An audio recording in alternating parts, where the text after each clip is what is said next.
Hello everyone, it's me, back with another UFC review. I think this might be like my first actual UFC event review, or one of the first, because there was a couple that I either forgot to record, didn't record because of the time differences in the countries, or did record, but turned off my television box because I thought it would record anyway, and it doesn't, because I'm a fool.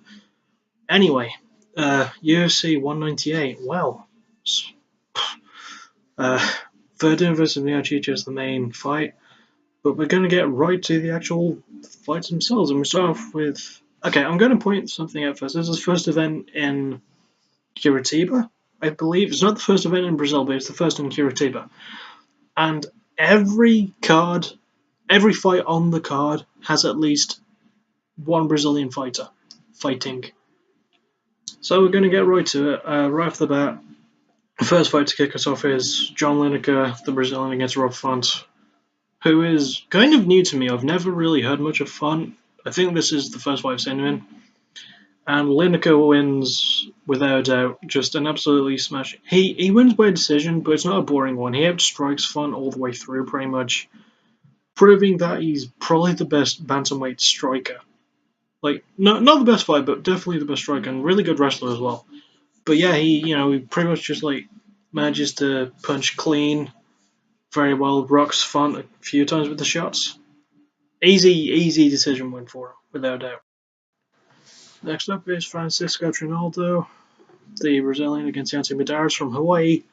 And I actually normally have a lot of faith in Medeiros, but as well as he was doing this match, Trinaldo just kind of had him outclassed in every way. He was outstriking him. There's a lot of clinching going on, which Trinaldo definitely took advantage of. I don't think it was until like the ends of the rounds that Medeiros was actually landing something. No, I'm thinking of a different fight later on in the card. My bad. But yeah, I mean, just a very good performance, in my opinion, from Trinaldo. Took me a while to remember, but yeah. Next up, we have one of the best Brazilian upstarts, in my opinion, Thiago Santos, who I believe won one of the Brazilian seasons of The Ultimate Fighter against Nate Marquardt, a very experienced dude, extremely well-rounded.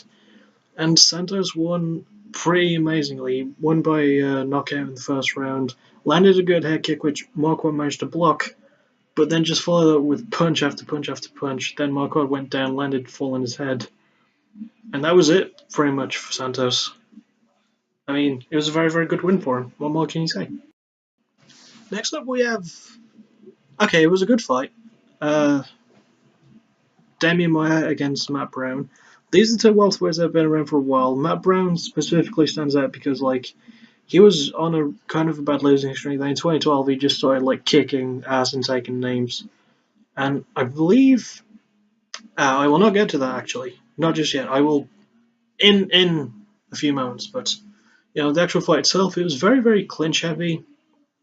But mostly Damian was dominating the fight. Managed to get some really good back positions and good takedowns and stuff. Managed to land some good ground and pound on Matt. And he went for a few submission attempts, and Matt managed to block them off. Until like near the end of the third round, when Damian Maia managed to get a really good rear naked choke position in and just managed to finish with a really good submission. And it's the first time, this is the thing I was going to bring up, it's the first time that Matt Brown has been since 2011, and my camera just did a weird thing there where I slow-mode. But yeah, very good win for Damian. He's definitely been more impressive as a welterweight than he ever was as a middleweight, and I look forward to seeing Matt Brown fight again because it's always exciting to see him fight. And we move on from the undercard to the main card, with the first fight being Wally Alves against Brian Barberena, and Barberena won by unanimous decision. This is not a fight I remember too much of, to be honest. I mean, Barberena really impressed me in the last time I saw him because he's so far the only man to have beaten Sage Northcutt. And Barberena, in a way, snaps 2 streaks with this fight because he wins by decision. Well, that's not a streak. See, throughout the entire event, pretty much, all the Brazilians had been winning. He was the first one to defeat a Brazilian, and not only that, but Wally Alves had an undefeated record up until that point. So well done, Brian Bob Brown, getting a 2-for-1 deal. And a 3-for-1, obviously, because he won. You know, it was just a really good showing from him, and once again, I want to see him fight more. I want him to be added into the UFC game as a patch as well. That'd be awesome. And you can see my cat behind me. That's it. You yawn away. Next up was kind of an unexciting fight. Shogun Hu against Corey Anderson, both of whom I really, really like. Corey Anderson is definitely one of my favourite new fighters to come out. I've seen a fair few of his fights. I did not see the season of the Ultimate Fighter he was on, but you know, he was good enough to win that. He's definitely good enough to hang tough in the UFC. He was kind of underwhelming. It was a good fight. It was just not fantastic. I actually believe that this was the fight I was on about, where at the ends of the rounds was when Shogun actually started landing strikes and doing damage to Corey. Uh, it was mostly clinch and stand up. It wasn't too exciting, despite most of it being stand up and stuff. But yeah, a good win for Shogun, split decision. Can't fault that.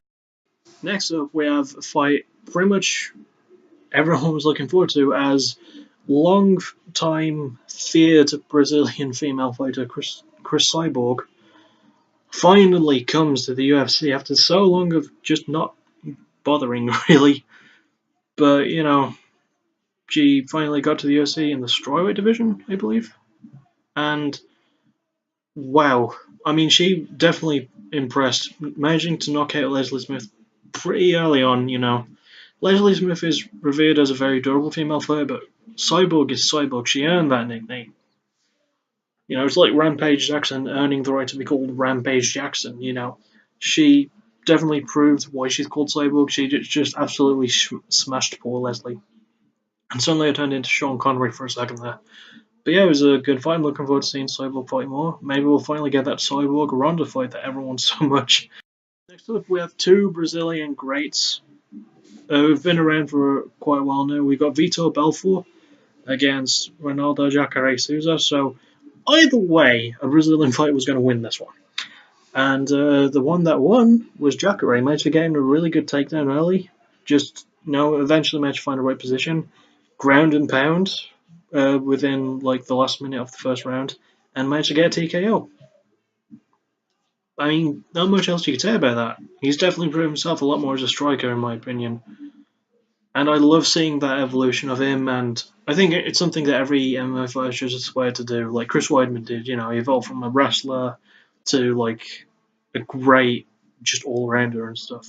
But yeah, it was a very impressive performance by Jacare, and I look forward to seeing him again in the octagon. Finally, we have the main event. Well, technically not finally, but we do have the main event, which was a heavyweight title match with Stipe Miocic challenging for the title against Fabricio Verdum, who was obviously, you know, Brazilian, is in Brazil. Bloody blah. I'm doing this with my hands. Uh, and it was kind of a surprising win. Because, like, Verdum had a good couple of strikes on Miocic, and then he landed a good one, and he went for a flurry. But as he did, Miocic was backing up, dodging, and just managed to get a really good right hook in, right on the jaw, knocked out Verdum instantly to become the new champion. What a brilliant showing by Miocic, in my opinion. I was not expecting that to happen. It's just like, oh, he's backing up now. He's going to get hurt, and then just suddenly, bosh, right hand, clocked Verdum clean, very, very, very well placed. And as I mentioned, there is one more fight to talk about. And that fight is Big Nog against Patrick Cummins. I was kind of surprised to not see both the Nogueira brothers fight. Even more surprised to see one of them on, you know, kind of a fight pass thing. They managed to show it because like none of the fights were all that long, and Big Nog won. Managed to get a really, really good TKO finish. Pretty much negated all of Cummins' wrestling. Cummins didn't really go for many takedowns, which kind of surprised me considering I've seen him fight before. I know how good he is at wrestling. But yeah, Verdum managed to negate it and just managed to get some good combinations. Got a good TKO finish, so it was good. And yeah, what more can you say? Anyway, that is it for this UFC review. I quite enjoyed it. I hope. Well, I enjoyed the UFC. I don't enjoy my own reviews. Yeah, that's all I meant to say. I hope you enjoyed this video. I'm sorry it took a bit longer. I've been kind of busy over the past couple of days, and there is still some writing to do for backtracking. Not all left though. I am very close to finishing the writing. Then I've got to get the video shot. Then I've got to get that edited. I've got so much work to do for it, but I want to make it like a staple of my channel, shall we say. But yeah, I hope you will enjoy that whenever it comes out. I hope you all enjoyed this. Leave a comment expressing your, pleasure or displeasure at this. And I'll see you all in the next one, whenever that may be. Farewell.